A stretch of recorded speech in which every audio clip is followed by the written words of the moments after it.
श्वेबी grammar school, Montessori matric English medium.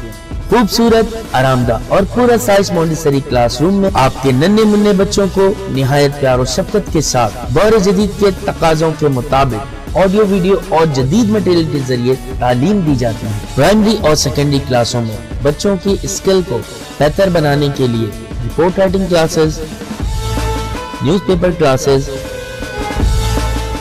Science activity, presentation classes और practical पर भी खुसूसी तवज्जो दी जाती है, जिसके जरिए बच्चे थ्योरी के साथ साथ अमली महारत भी हासिल करते हैं। कराची की सतह पर स्पोर्ट्स और तालीमी मैदान में मुख्तलिफ अवार्ड का वसूल स्कूल की मेहनत और महारत का मुंह बोलता सबूत है। मैट्रिक में 100% रिजल्ट और बोर्ड में कई सालों से मुसलसल पोजीशन। दाखिले के लिए राब्ता करें कैंपस 1 शावलीउल्लाह नगर, कैंपस 2 रहमत चौक। फोन 0213 666 1749, 0213 640 6946। क्लास 4 सेकंड फ्रॉम के हमारे चौथे चैप्टर के उन्वान का नाम है ईद उल फितर। ईद उल फितर किसे कहते हैं पता है कि जो माह रमज़ान के पूरे रोज़े रखने के बाद जब चाँद नज़र आता है तो बहुत एक्साइटमेंट होती है, लोग और बच्चे बहुत खुश होते हैं कि अब चाँद नज़र आ गया, अब अगले रोज़ ईद होगी। तो हम उसी के हवाले से इस चैप्टर में आज हम कुछ पढ़ेंगे। रमज़ान के महीने की 29वीं तारीख़ थी। अक्सर लोगों का ख्याल था कि आज चाँद, ईद का चाँद जो है नज़र आ जाएगा। चनांचा शाम होते ही घरों की छतों पर लोग चले गए खुली जगह पर आसमान देखने के लिए, ताकि उन्हें चाँद वाज़ा तौर पर नज़र आ सके। सूरज गुरूब होते ही सब आसमान की तरफ देखने लगे।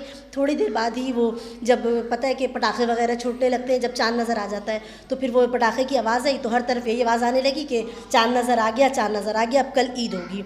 मैं भी अपने अब्बू और दादा जान के साथ, मतलब एक बच्चा जो है इस चैप्टर में ये बता रहा है कि ईद की जो एक्साइटमेंट होती है उसको वो शेयर कर रहा है इस चैप्टर में, कि वो अभी अपने बाबा और अपने दादा के साथ जो है चाँद देखने के लिए छत पर चला गया। वो खड़ा हुआ था चाँद पर।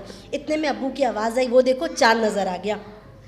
फिर अब्बू ने दादा जान और मुझे भी चाँद दिखाया। चाँद को देखकर अब्बू और दादा जान ने दुआ के लिए हाथ उठाए। मैंने भी इनकी तरफ देखा देखी हाथ उठाए और बिल्कुल जैसे वो मुंह चला रहे थे वो, तो मैं उनकी देखा देखी अपनी होंठ जो है उनकी नकल के तौर पे हिलाने लगा। चाँद देखने के बाद हम नीचे आए। अब्बू और दादा जान नमाज के लिए मस्जिद चले गए। अम्मी और दादी जान ने घर पर नमाज अदा की। नमाज के बाद हम सब ने मिलकर खाना खाया। मैं और मेरी बहन रज़िया बहुत खुश थे कि अब ईद, चाँद नज़र आ गया, अब हम ईद मनाएंगे, तो नए नए कपड़े पहनेंगे। हम खुश थे, सुबह कब नए कपड़े पहनेंगे, हमें बहुत सी ईदी भी मिलेगी, मज़े मज़े की चीज़ें खाएंगे। ईद की रात हम देर तक जागते रहे। अमूमन ये होता है कि बच्चे खुश होते हैं कि आज चाँद रात है तो जागना है। इसकी तैयारी के सिलसिले में लड़कियां वगैरह मेहंदी वगैरह लगाती हैं ताकि वो अच्छी दिखें, खूबसूरत नज़र आएँ। तो वो सारी जो है रात में तैयारी होती है, इसलिए देर रात तक जागते रहते हैं। फिर अब्बू और दादा जान बैठे बातें कर रहे थे। फिर दादा जान ने अब्बू को कुछ पैसे दिए और कहा कि ईद की सुबह नमाज से पहले ये पैसे फ़ला लोगों को देने हैं। मतलब ये कि जो जाहिर सी बात है हमारे उन पैसे पे उन गरीबों का, नादार का, मुफलिसों का भी हक है, ताकि वो भी हमारी ईद की खुशियों में शरीक हो सके और ईद में अच्छे अच्छे कपड़े पहन सके, अच्छी अच्छी चीज़ें खा सकें। तो इसीलिए वो पैसे उन्होंने उनको दिए ताकि वो किसी गरीब के काम आ सकें और वो ईद की खुशियाँ मना सकें। जैसे हम भी ईद के दिनों में शीर खुरमा, सवैयाँ वगैरह बनाते हैं, मज़ा इंजॉय करते हैं, ताकि वो भी अपने घर में अच्छी सी ईद मना सकें। ईद की नमाज़ के बाद हम सब अपने घर वापस आ गए। थोड़ी देर बाद अब्बू और दादा जान के दोस्त भी ईद मिलने आए। हमारे घर में एक मेला सा लगा था, खूब चहल पहल थी। चाय और मिठाई आने वाले मेहमान को पेश की जा रही थी। दोपहर के वक्त अब्बू मुझे और रज़िया को अपने साथ ईद मेले भी लेकर चले गए। वहाँ बड़ी रौनक थी। पता है कि जहाँ पे मेला वगैरह लगता है वहाँ पे बच्चों का, लोगों का हजूम होता है, शोर होता है। सारे बच्चे इंजॉय कर रहे होते, तफरीह कर रहे होते, झूला वगैरह झूल रहे होते। बच्चे रंग बिरंगे कपड़े पहने हुए दिखाई दे रहे थे, इधर उधर भाग रहे होते। मिठाइयाँ, खिलौने और दूसरी चीज़ें फ़रोख्त करने वालों को भी बड़ी बड़ी तादाद में मौजूद होते हैं। वहाँ पे लोग उनको देखा जाता है। झूले वाले भी होते हैं मौजूद। बच्चे अपनी अपनी पसंद की चीज़ें ख़रीदते हैं।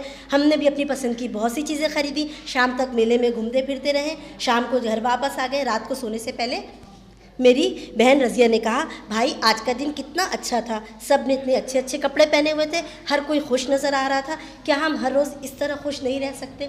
तो ये ईद की वो खुशियाँ थी जो बच्चे ने अपनी कैफियत बयान की थी, अपनी खुशी का इजहार किया था। जो उसने ईद का जो देखा था, चाँद जिस तरह उसने देखा अपने अब्बू के साथ, अपने घर वालों के साथ और अपनी फैमिली के साथ, जिस तरह उसने ईद मनाई, तो एक बच्चे ने ये सारी कहानी ईद के हवाले से इसमें बयान किया है। तो ये हमारा आज का चैप्टर था जो ख़त्म हुआ।